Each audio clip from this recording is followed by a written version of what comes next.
Hello, bienvenue dans une nouvelle vidéo. Donc aujourd'hui j'avais envie de parler de mes astuces zéro déchet. Donc on va commencer par ce que j'utilise dans la vie de tous les jours. Donc la chose que tout le monde a depuis quelques années, moi je l'ai depuis, bon pas celle-ci, mais j'en ai une depuis longtemps, c'est ma gourde. Donc vous avez pas besoin, au début je pensais qu'il fallait acheter une gourde super belle qui coûtait cher et au final maintenant des gourdes il y en a partout. Surtout des gourdes isothermes parce que elle tient, il me semble que c'est 12 heures 12 heures au chaud et 24 heures au frais je crois. Voilà, donc une gourde isotherme c'est mieux qu'une gourde en plastique ou des fois en verre parce que quand vous la touchez au niveau de la température ça change pas, c'est à dire que si c'est chaud vous allez pas vous brûler et si c'est froid ça fait pas de condensation dans le sac, vous voyez. Donc maintenant il y en a pas mal, vous en trouvez partout, même à Monoprix, enfin vraiment partout et moins cher que les gourdes Chili's ou oui il y a des marques assez connues de gourdes mais qui coûtent super cher. Maintenant vous en trouvez vraiment qui font l'affaire et voilà. Donc moi celle-ci je veux l'avoir depuis un an. Bon je change de temps en temps parce qu'au bout d'un moment la mienne elle tient plus debout, mais bref, à force de tomber. Sinon il y a une autre chose que j'aime bien prendre avec moi partout, c'est des sacs de vrac. Donc celui-là, bon, il est un peu sale, il s'est taché à cause des fois des légumes que je mets dedans. Des fruits ou des légumes, des fois ça peut tacher. Donc des sacs de vrac et des tote bags, je vous conseille d'en avoir toujours un sur vous. Parce que ça permet de... Déjà au cas où vous pouvez mettre des choses dans votre sac. Et les sacs à vrac c'est toujours pratique parce que... Comment ouais, au quotidien, ça peut vraiment être pratique pour mettre des fruits, pour mettre n'importe quoi. Enfin, si vous allez faire des courses à l'improviste, vous avez un sac à vrac. Que ce soit pour du vrac, que ce soit pour des légumes, des fruits. Aller à la boulangerie, mettre votre pain, des viennoiseries dedans. Vraiment, les sacs à vrac, c'est trop bien. Après, on a... Parmi mes astuces zéro déchet, on a tout ce qui est autour de la salle de bain. Donc la salle de bain, c'est ce que j'ai essayé d'améliorer le plus au niveau des déchets. Parce que c'est ce qu'on voyait le plus sur internet et qui est le plus facile à faire pour moi. Voilà, donc il y a plein de choses que j'agrémente petit à petit. Il y a des choses que j'avais pas faites jusqu'à récemment et du coup je vais aller vous montrer ça et vous expliquer tout ça. Je vais commencer par ce que j'ai sous la main.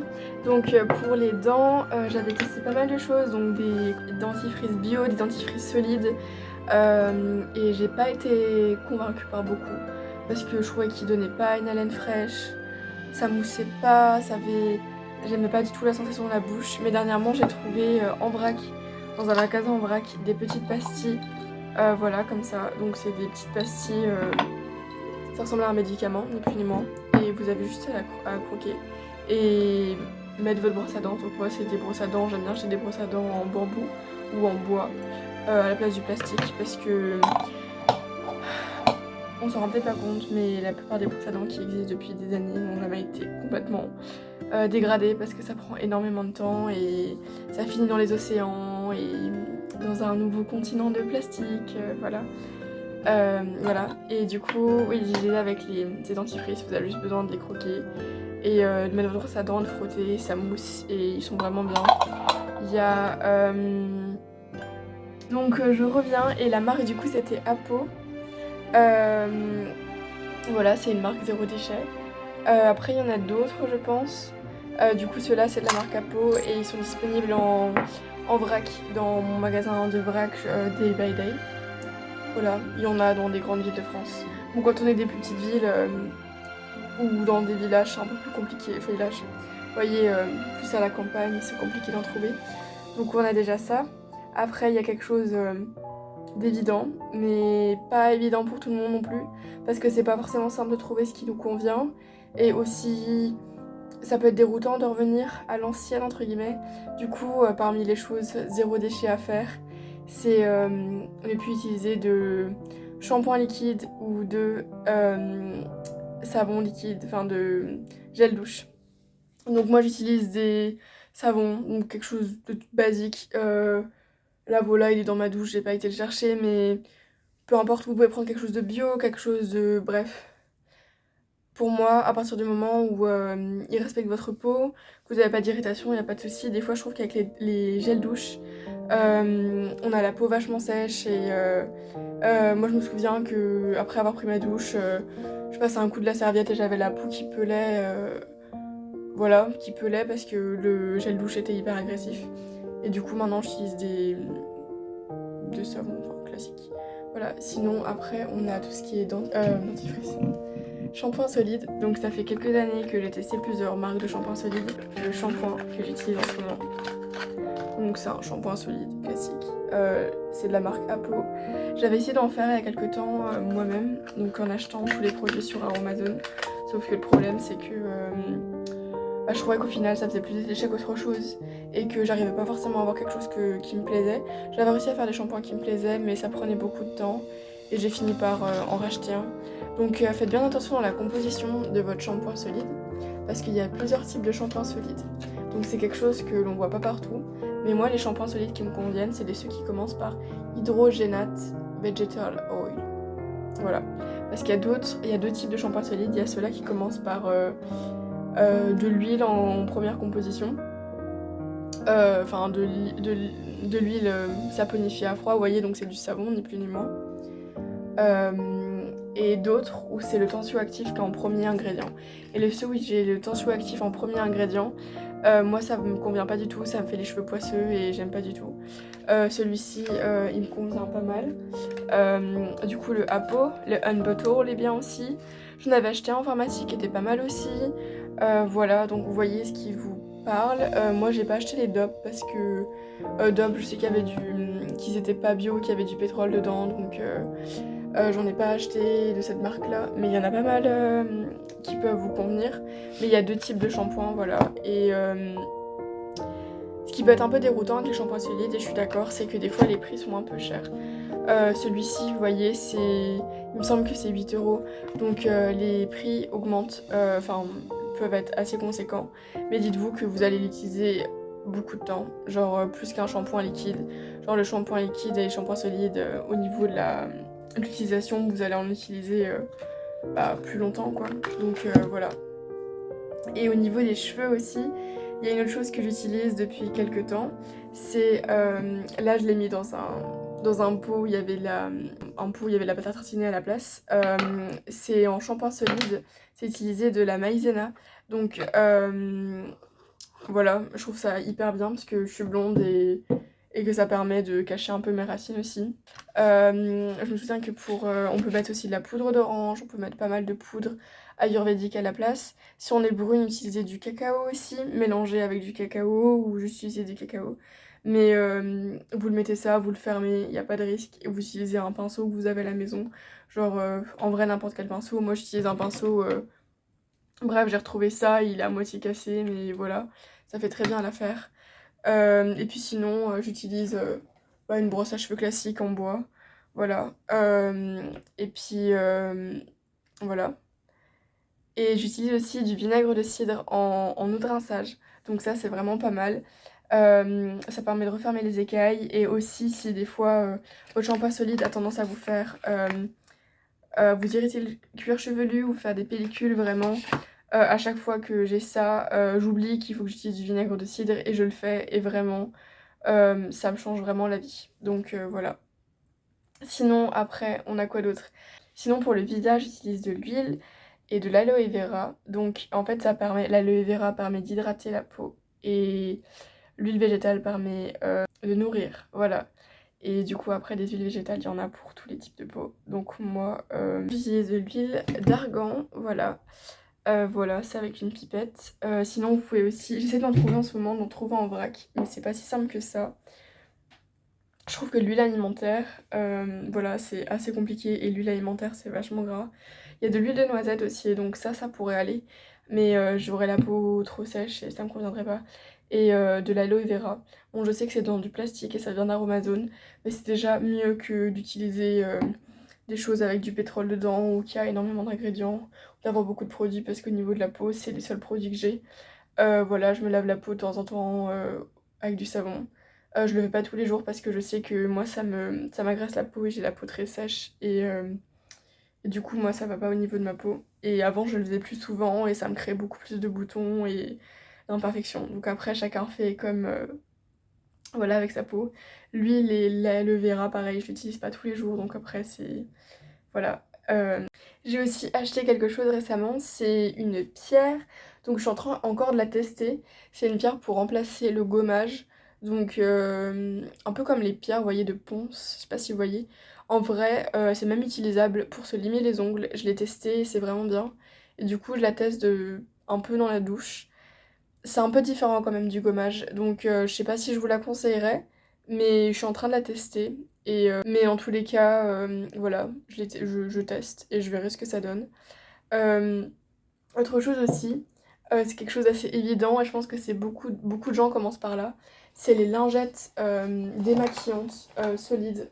Voilà, donc parce que à quoi ça ressemble? Ça ressemble à ça, c'est un carré, voilà, que vous allez mettre. Moi je nettoie avec mon détachant solide, parce que du coup j'ai un détachant solide en barre. Je l'emporte avec moi partout. C'est à base de terre de sommière, donc ça ressemble à un savon. Et c'est vraiment pratique. Voilà, donc je l'emporte avec moi quand je pars plusieurs jours quelque part. C'est toujours pratique si jamais vous avez quelque chose à laver ou vous avez une tâche. Et j'utilise un démaquillant solide, donc il est quasiment fini.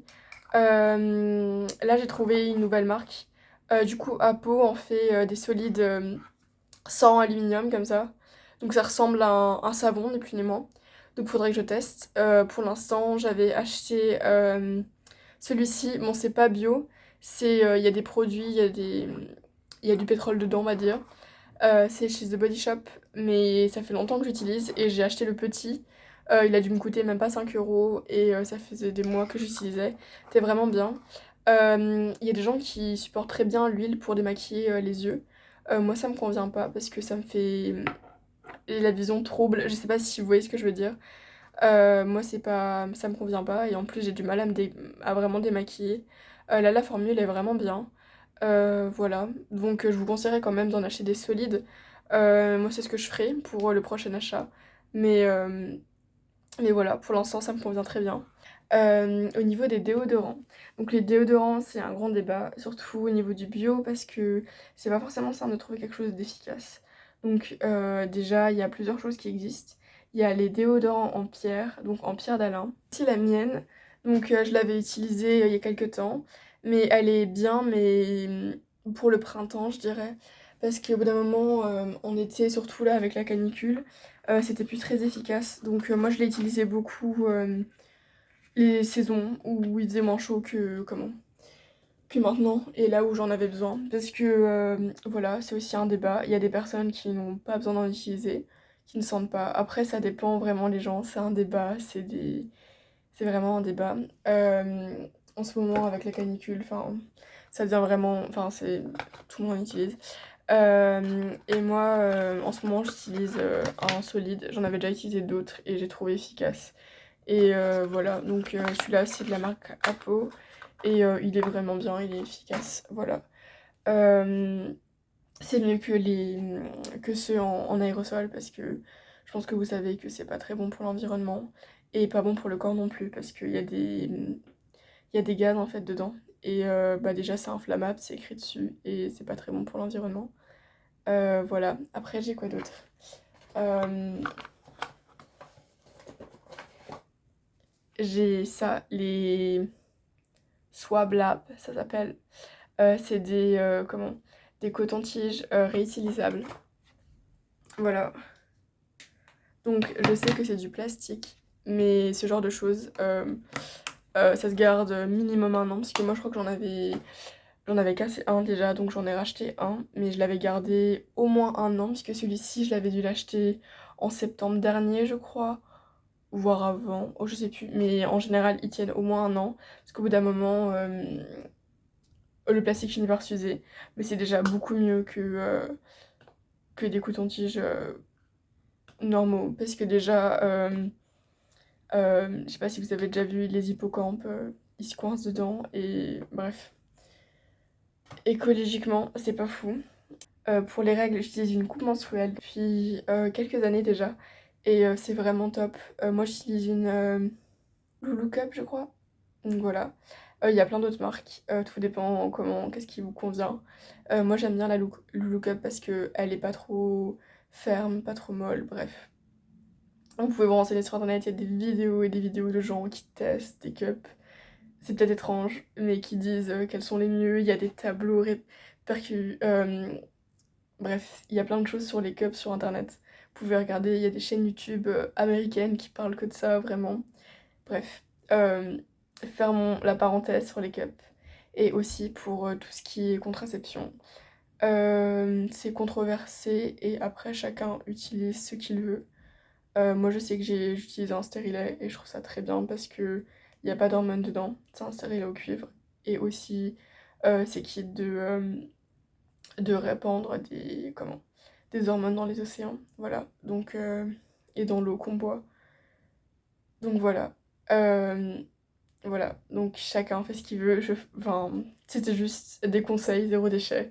Et au niveau de l'environnement, moi, ce que j'ai changé dans mes habitudes, chacun fait ce qu'il veut. Voilà. Donc, voilà. Sinon, au niveau du reste, j'utilise de la lessive en vrac bio. Voilà. C'est de la lessive Mossa à la lavande et elles sont très bonnes. Et j'avais testé le vinaigre. Je vous conseille pas de le faire, j'avais testé, mais mon linge finit par sentir et le vinaigre et ça sentait pas bon. Donc la lessive, c'est comme de la lessive classique. Moi j'aime juste pas la lessive des grandes surfaces qui sentent très très fort. Genre je sais pas si vous avez déjà été à la laverie et vous sentez l'odeur des lessives. Bref, je vais pas énumérer de marque ou quoi. Mais moi du coup j'ai une lessive bio que je vais chercher en vrac, donc je garde le même flacon. Et c'est à la Biocop je crois. Il y en a dans les Naturalia, dans beaucoup de magasins bio et ça coûte pas si cher que ça. Ça coûte environ 3 € le litre, donc en vrai ça coûte pas grand chose. Et je fais la même chose pour le liquide vaisselle. Moi j'utilise pas de savon de Marseille en bloc. Peut-être que je le ferai dans quelques années, quelques temps. Mais pour l'instant, le liquide vaisselle, enfin voilà, liquide vaisselle, c'est dans le nom. Je le préfère liquide et l'utiliser en vrac, donc je vais le chercher dans mon magasin bio. Voilà ce que j'utilise. Et j'utilise une brosse en bois aussi. Voilà. Je voulais aussi acheter une brosse en coco aussi. Et de temps en temps, j'utilise une éponge classique. Mais juste, j'essaye de limiter, de ne pas acheter trop d'éponges parce que c'est du plastique. Et tout ce qui est loofah et éponge, vous voyez, zéro déchet, j'ai vraiment du mal. Je trouve ça hyper poisseux et c'est pas quelque chose qui me convient. Donc voilà. Sinon, je pourrais vous conseiller aussi tout ce qui est thé en vrac. Donc c'est vraiment bien. Parce que déjà ça vous reste plus longtemps, vous mettez moins de thé et le thé a un meilleur goût. Euh, et vous êtes quitte de jeter des sachets de thé et ça peut être un super idée de cadeau à offrir ou à vous faire offrir. Voilà, donc je trouve ça vraiment cool. Et sinon, d'acheter aussi des aliments en vrac. Donc des aliments secs en vrac. Voilà, donc après chaque astuce est applicable en fonction des gens, chacun a son rythme au niveau de tout ce qui est écologie. Ça prend quelques années et surtout il faut pas s'ajouter des charges mentales par rapport à ça, il faut faire ça petit à petit et switcher de choses petit à petit. L'important c'est vraiment de utiliser ce qu'on a déjà et de ne pas surconsommer parce que ça serait bête d'avoir 40 objets zéro déchet à la maison et juste de pas les utiliser et de jeter le reste, vous voyez.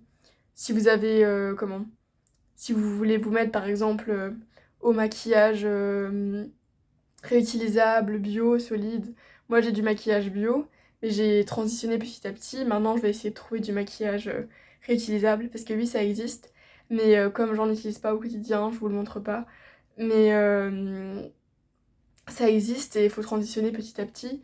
Déjà le maquillage bio, il y a des choses qui diffèrent, il y a beaucoup de choses qui changent avec quand on essaye d'avoir des habitudes plus éthiques. Et il faut vraiment prendre le temps et pas se forcer et faire les choses petit à petit parce qu'on finit par faire des crises de nerfs et s'énerver ou stresser et être mal parce qu'on n'a pas réussi à aller assez vite ou faire les choses assez bien. Et, euh, et pour la consommation du plastique, c'est pareil. Il y a tellement de plastique dans notre quotidien, il y a tellement de fast fashion autour de nous que c'est assez compliqué de... Il faut faire les choses petit à petit, quoi. Et y aller step by step. Donc, vous flagellez pas si vous prenez du temps. Et voilà, moi c'est ce que j'ai fait, ça fait, on va dire 5 ans environ que je m'y suis mis. Donc, et encore, vous pouvez voir, enfin, j'ai du plastique dans ma poubelle, enfin, voilà. Donc il faut vraiment pas s'auto-flageller et faire les choses petit à petit. Voilà, voilà, c'est tout ce que j'avais à dire. Et à une prochaine vidéo.